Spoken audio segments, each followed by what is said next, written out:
Diagnosing substance use disorder (SUD) in psychiatric patients involves a comprehensive assessment process.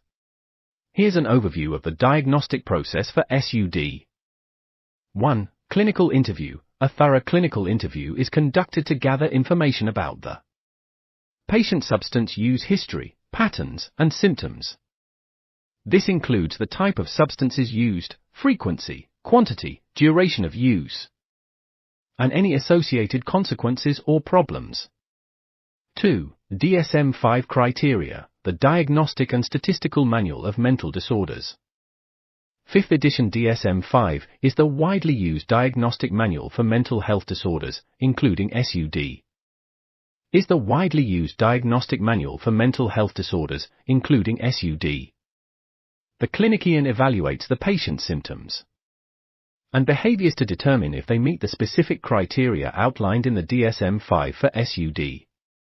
3. Assessing impairment. The clinician assesses the extent of impairment caused by substance use, such as effects on work, relationships, physical health, or legal issues.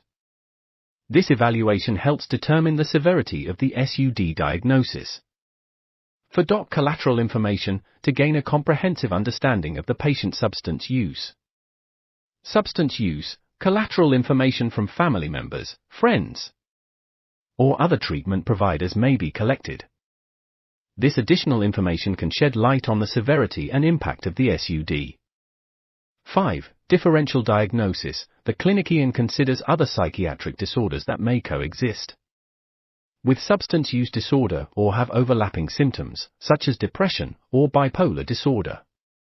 The goal is to differentiate SUD from other mental health disorders and determine any comorbid conditions.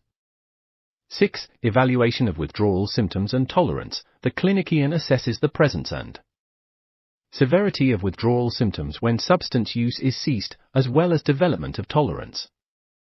That is, needing larger amounts of the substance to achieve the desired effect. These symptoms help confirm the diagnosis of SUD and determine its severity. 7. Diagnostic decision, based on all the information gathered and evaluated, the clinician makes a diagnostic decision regarding the presence and severity of substance use disorder. This is done by determining the number of substances use disorder criteria, as outlined in the DSM-5, and considering the overall impact on the individual's functioning. It's important to note that the diagnosis of SUD should be made by a qualified healthcare professional such as a psychiatrist, psychologist, or addiction specialist. The diagnostic process may also involve ongoing assessment and monitoring to track changes in symptoms and treatment progress over